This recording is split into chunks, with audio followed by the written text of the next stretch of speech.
Good evening. Due to the resurfacing works ongoing in St Peter's Place, the Westgate garden gates are open this evening and members of the public should leave the Guildhall by the Riverside doors behind you.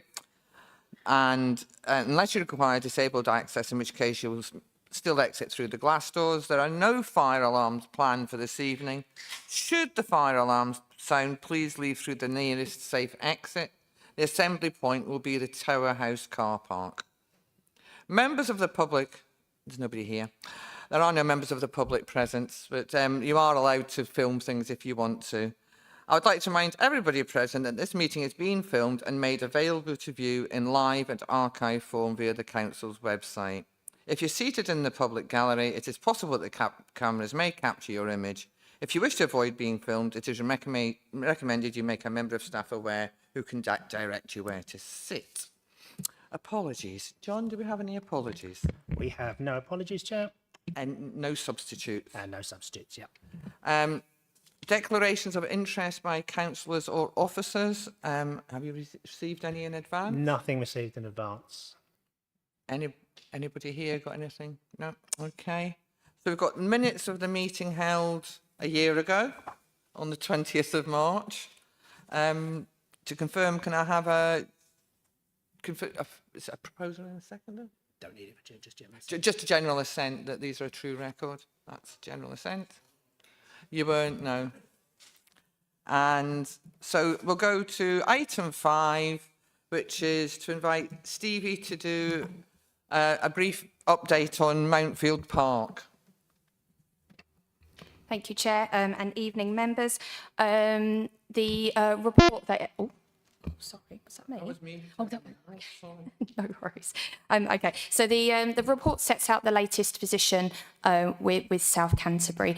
I'm sure that members are kind of familiar with the planning history of this site. We've updated quite a number of times before.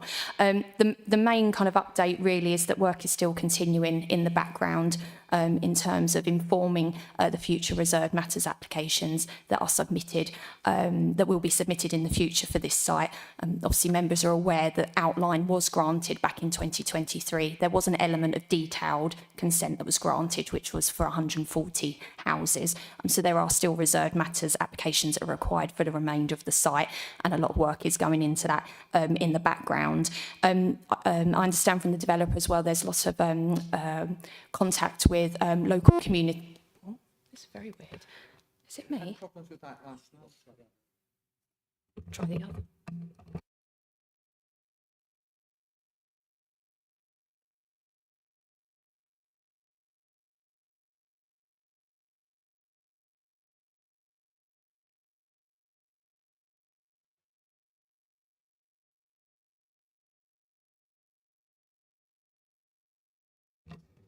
Hello, right, I'll continue.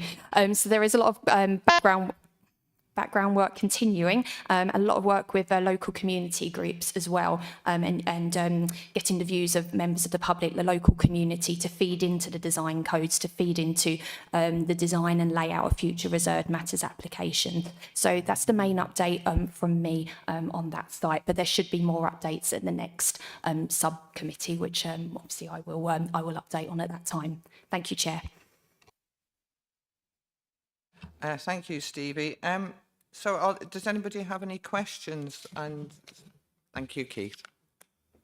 Thank you, Stevie. Yes, I had some questions about the representation, the local community representatives. Are they? I just wondered how they're selected, and are they truly representative, or are they just people who,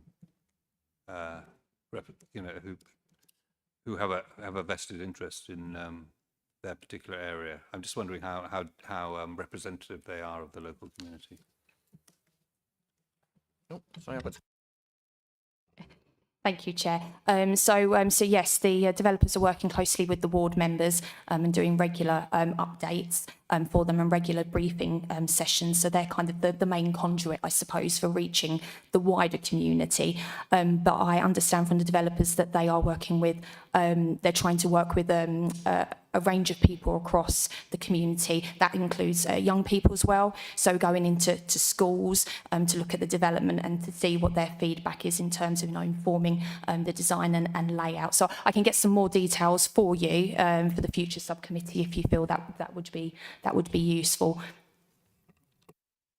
It may be useful for Councillor Prentice to actually give you some information, because he sits on one of the briefing groups for Mountfield and is the local ward council and is aware of who some of the groups are, aren't you? Yeah, they've certainly been working with local schools, which is very encouraging.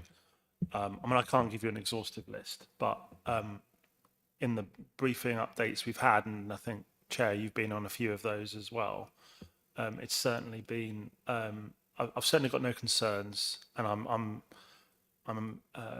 pleased with the way they are engaging with the local community. Is there anything else you want to ask Keith about it? No, it's just to point out that some of these groups are sort of self-selecting individuals. I'm not saying they're not representing the interests of the local community, but they're not necessarily democratically elected or anything like that. So they're not. I wouldn't say they're necessarily representative of these residents' associations groups. It's not. If you see what I mean, they're kind of interested people who get involved in everything. And yeah, we know. Actually, it's not those that are represented in the company. What's the company name? I've forgotten the name of the sort of overall. But I'm trying to. I can't remember all the names until I see them on a screen. But they've certainly outreach to so many different parts of the community. It's not your usual suspects, Keith. It's the complete opposite. Okay. If that helps. But we will make sure that there's a list so that you can see it a bit better about who has been contacted. Okay. Councillor Thomas. Thank you, Chair. I mean, I'm probably the only councillor in this room that's actually saw this start and voted for it, I think. I did vote for it, but I can't remember if anyone else did. Basically, there's a lot of highways infrastructure on this site that involves access to the A2, the fast bus route, coming through different, claiming pieces of land and stuff. Is that still in? Because obviously we've now got a new local plan, we've got a new highways infrastructure going through. I know it's not now, but in theory, in 2 years' time, we should have a new local plan. Is any of this going to change, or is it better, or is it all integrated into it? Because this has already got planning permission, and I presume the highways and the link roads and the Old Dover Road, Park and Ride, that's all linked to, and there's like I said, the fast bus service coming in as well for this site, and I'm not sure. This is one of the reasons why we're in presumption, because this site hasn't moved forward, not necessarily for our fault, but because we had so many judicial reviews on it.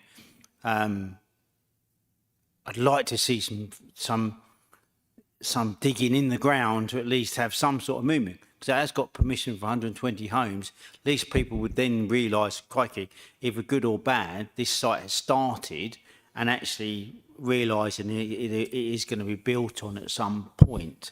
And if we started to move forward, then that would start taking us out of presumption. I mean, 120 houses isn't going to make any difference, but I don't know how longer we actually are going to be in presumption. I mean, it's in and out. So I can't see us coming out of presumption at all. Thank you. Thank you.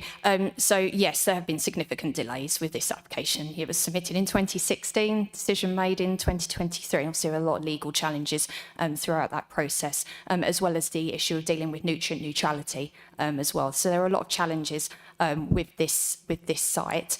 In terms of the outline planning permission, obviously any highway improvements that were required in order to mitigate the highways impacts of this development, they were secured through the planning permission and through the Section 106 legal agreement. So those have been fixed. They've been secured with the outline.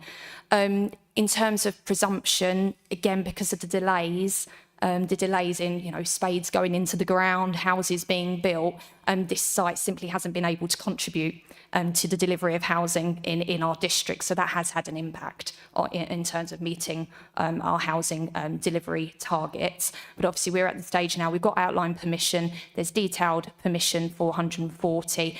There are trigger points within the planning permission for when subsequent reserved matters applications have to be made to us as well. So that's to ensure that kind of delivery and flow of housing is coming at certain points of the permission. So yes, it won't take us out of presumption, this site being built out. And obviously we're seeing sites that are allocated in the draft local plan coming forward in advance of the adoption of the draft local plan because of the pure fact that we are in presumption, and so the NPPF presumption in favour of sustainable development applies. I hope that's useful. Sorry, Chair, where are they with nitrates? Have they got to build their own sewage system? I can't think where we are with that. Thank you. Yes, no, they are providing their own wastewater treatment works, and this is typical of kind of our larger strategic sites. They are providing mitigation actually on site. So yes, that has been secured through that outline planning permission. Can I come back? They should have asked for full planning permission in the first place. Then they wouldn't have to build it now.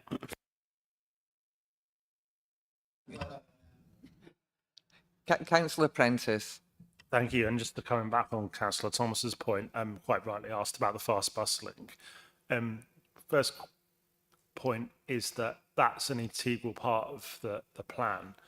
And I understand that will also be an integral part of the Merton Park site that has been included in the local plan as well, which I think has been missed by a few people. Do you have any indication when the fast bus link is going to be delivered? Because obviously you'd need to make it work. You need the component parts of it on both the South Canterbury / Mountfield Park site and the Merton Park site. So I suppose it's a point about phasing, really, isn't it? Because there's no point having a fast bus link just the one part of like a large development, and another development has nothing. So is there anything you can say about that? Because although I have been on a lot of the briefing sessions recently, so I feel like I'm fairly updated on a lot of these things. That's something I'm probably a little bit less clear on, should I say? Thank you. Yes, obviously, because it is the two sites, and a coordinated approach on this is absolutely critical in order to deliver that. And I think a key part of that is the Merton Park being included as a draft allocation within the local plan as well. That's obviously setting a clear direction for this particular piece of infrastructure and what the council wants to see delivered. So yeah, we will be working closely with both developers. But yes, coordination is absolutely key in that respect.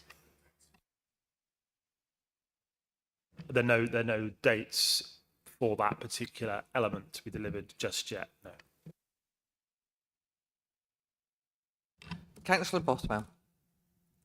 Sorry, can I just make absolutely clear that the on-site sewage treatment works at Mountfield Park, that is still in the proposals, and the developer hasn't withdrawn that? Because I had heard rumours that they were trying to find other solutions to the sewage, treating it off-site. No, the outline includes the provision of wastewater treatment works and secures that through condition. So they haven't withdrawn that? No. Councillor Thomas. Sorry, Chair, the fast bus won't kick in until X amount of houses are built anyway. That's part of the planning application. Thank you. Probably, yeah, okay. We just probably need to dig into what the trigger is for the fast bus to be there, because if it's 100 houses or 4,000 houses. Yeah. Councillor Old. Yeah, thanks, Chair. Just to help my understanding, I'm sure that councillors who've been on planning longer than me will understand the answer to this. But how long do permissions last? And so is there a danger that because of the various delays, the permission would expire?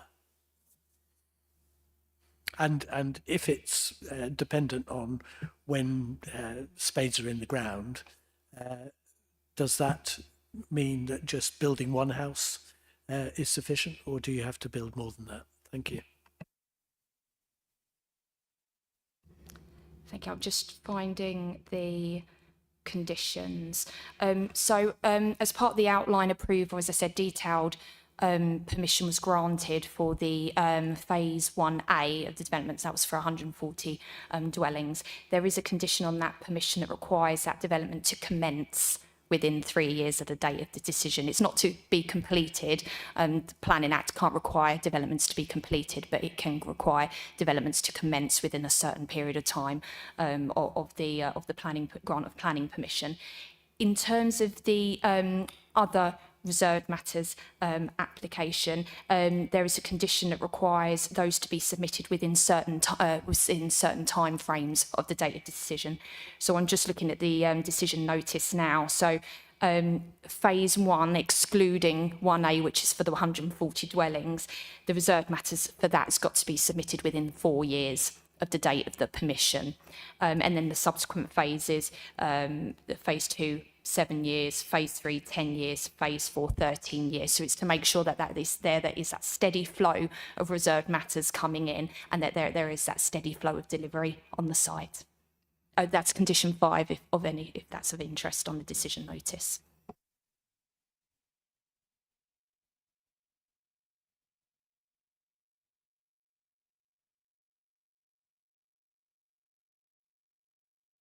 Thank you. Thank you. Yes, I'm usually quite loud. So that's thanks, Stevie, for the update. As we say, there's hopefully in a year's time there'll be a lot more to say about this, and we'll note the report by general assent. Yeah. Now I'm going to invite Stevie to give us a strategic sites update, which you've all got in your minutes. Okay. Thank you, Chair. So yes, these tables, the first table sets out the progress in terms of delivery of our 12 strategic sites that were that form part of our adopted local plan, so not the draft local plan, the adopted local plan. So the majority of these have outline permissions. Some are more advanced than others in terms of having reserved matters approval, but you can see from flipping between the last report on this and the current report, you can see some movement in terms of housing being delivered on these sites. So just flipping between, so on Broad Oak, for example, at the last update, the current build out was 200 dwellings there. The latest position is that's 305 now. The Taylor Wimpey part of the Hillborough site, that had 32 at the time of the last subcommittee. That's now gone up to 129. Herne Bay Golf Course, that's fully built out now. But as you move further down the table, you can again see more progress. We've got Strode Farm, not a lot, but we've got spades in the ground now. There's eight dwellings delivered on that site. Look at Green Hill, there's nearly a doubling of the houses on that site as well. No change with Howe Barracks. Land at Cockering Farm, that's still the same. There's issues again around nutrient neutrality, which is kind of delaying delivery of houses on that site. And then we've got land north of Thanet Way. That was at 104 at the last subcommittee, and that's now more than doubled at 280. So we can see that there's a lot more delivery of housing on sites, which is positive. So that's the latest update from me. Thank you, Stevie. Are there any questions? Councillor Prentice. Thank you, Chair. With regards to the Howe Barracks site, I think there's a final phase due on that one. I think they're calling that phase 3. I think they're marketing that phase at the moment. Are there any indications as to when they might actually start building work there? Also, with regards to the 2 community facilities that have been promised, and I know Simon Thomas has been quite across this as well, and no doubt yourself, but Are there any indications as to A, when phase 3 is going to be actually delivered, noting that the numbers here, and also the community facilities, particularly with regards to the former gymnasium and the former chapel, which are sort of, for want of a better word, not derelict, but very unused at the moment. Any further information on that? I may have to come back to you on that information. The case officer is probably far more up to date than I am, but there will certainly be trigger points in terms of the outline that was granted for the provision of those community facilities. So I'll certainly dig those trigger points out for you, and I'll get an update on phase 3. Could I have an email update to all 3 of the ward councillors? Of course. That would be really lovely. Yeah, no, Thank that's you. absolutely fine. I'll get the planning officer to get in contact with you all. Councillor Thomas. Is there still going to be a slip road in there? There's a link road, isn't there, from the top of Hale Barrett's site and to the old council offices or the courts? I just wonder if that's carrying on or it's stopped. Yeah, that does form part of the planning permission, and that is a necessary link through in terms of, the sustainability of the site. I understand there are some discussions around land ownership. I'm not quite sure where those discussions have got recently, but yes, that's certainly a requirement of the planning permission for that link to be delivered.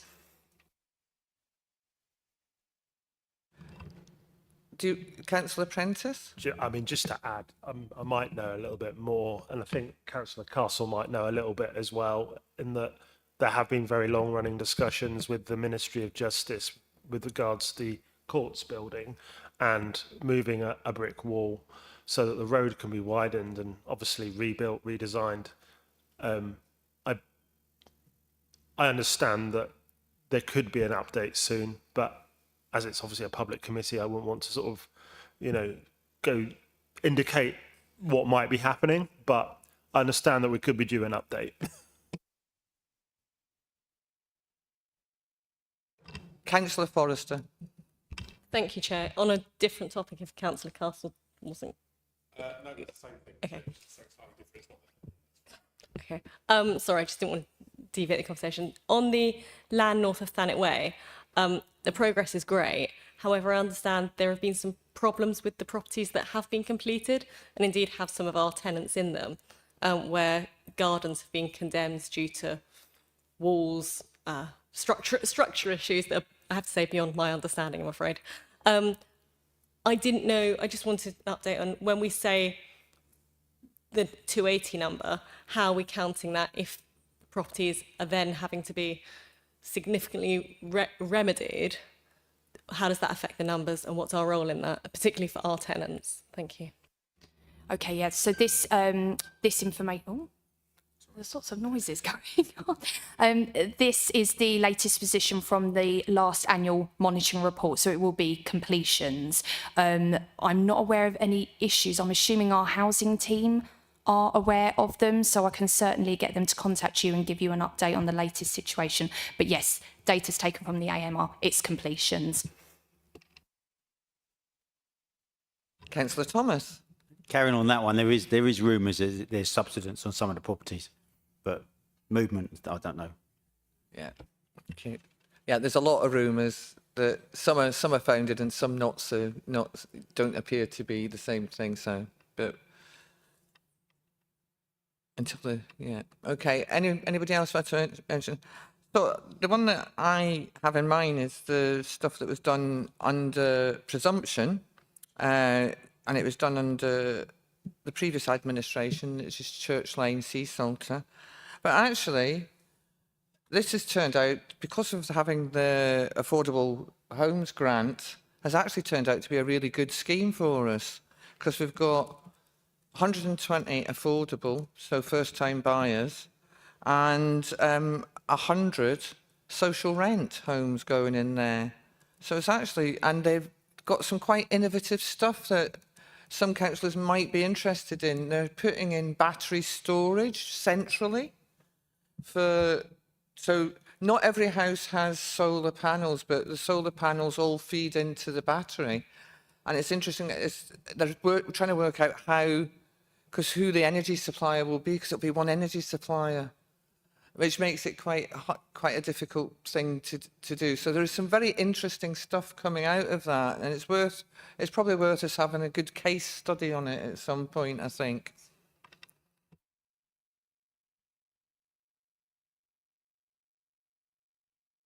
There's no more questions on the strategic sites update. Could I ask where we are with presumption? Because this is always a question. I know Simon told us recently, I think, didn't he? That do we have a sort of progression of when we could be out of presumption? I think that's quite a tricky one to answer. We have been in presumption for a number of years. I've got 2019, 2020 stuck in my head since we've been in presumption. And obviously during that time, the government introduced the housing delivery test as well. So it's not just looking at our 5-year housing land supply that we could be put in presumption for, but it's also our actually delivery of housing on the ground as well that we are tested on. So we may have a 5-year housing land supply, but we might not be delivering the required percentage of housing on the ground. So we're still in presumption. So it is a bit of a double-edged sword. It's quite a difficult one to come out of. We're not alone. There's a number of councils across the country that are in the same position as us. And as Councillor Smith said, actually, we've had a site here that we approved out of presumption that has actually turned out to be a good site where we're actually, hopefully, we'll be seeing delivery of 100% affordable housing, shortly on the site.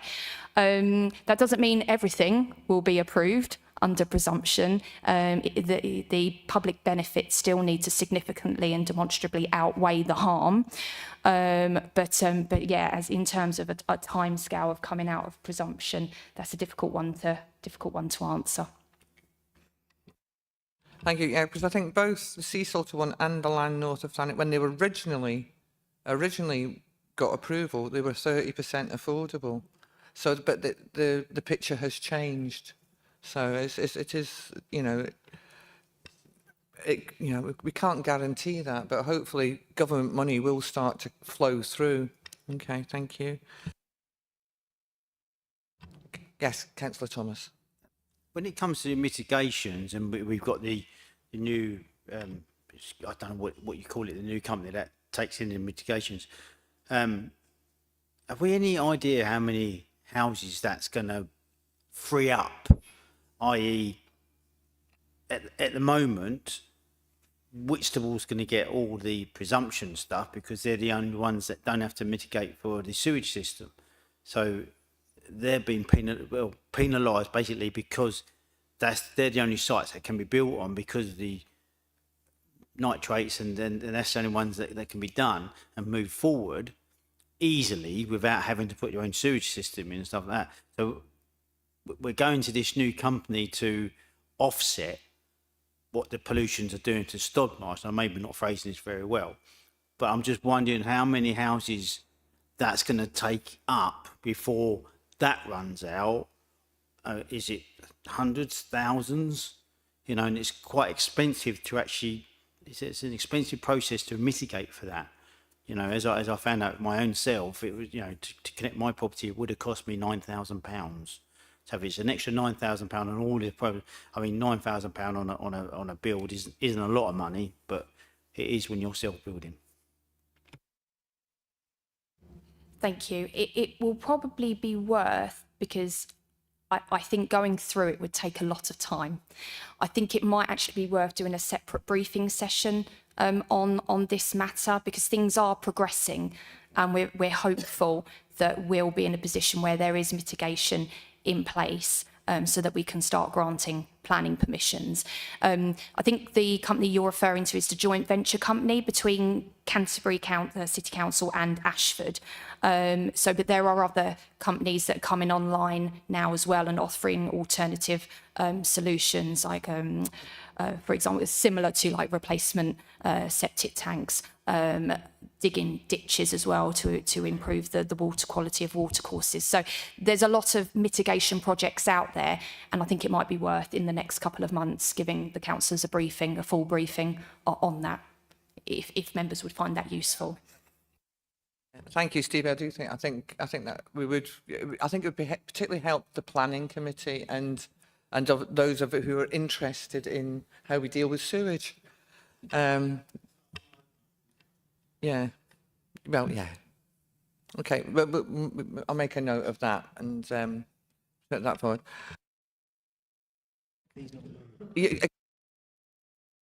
Because you're not a member, so you can't actually speak. You can observe. Okay. Yeah. Okay, thank you. We're going to have to start speaking louder now. We're now going to go to the exclusion. Oh, we've just got to agree that the update by general assent. Thank you. We're now going to exclusion of the press and public. This will be quick, I hope. The item 8, periodic report on planning enforcement, is confidential because it involves information which reveals the authority's proposes to give under any enactment a notice under or by virtue of which requirements are imposed on a person or make an order or direction under any enactment which is exempt information under paragraph 6 of Schedule 12A of the Local Government Act 1972. Then I propose that we resolve that under section 100A(4) of the Local Government Act 1972, the press and public be excluded from the meeting during the consideration of the following item of business on the grounds there would be disclosure of exempt information as defined in Part 1 of Schedule 12A of the Act or the Freedom of Information Act or both. I seek a seconder. Peter. And we need a recorded vote of this. Thank you. Oh, we can do it by a show of hands. Okay, thank you. Yeah. Are we in closed chambers now or not? Is the hearing loop? Yeah, that's fine. Not that it's going to be an issue tonight, I don't think.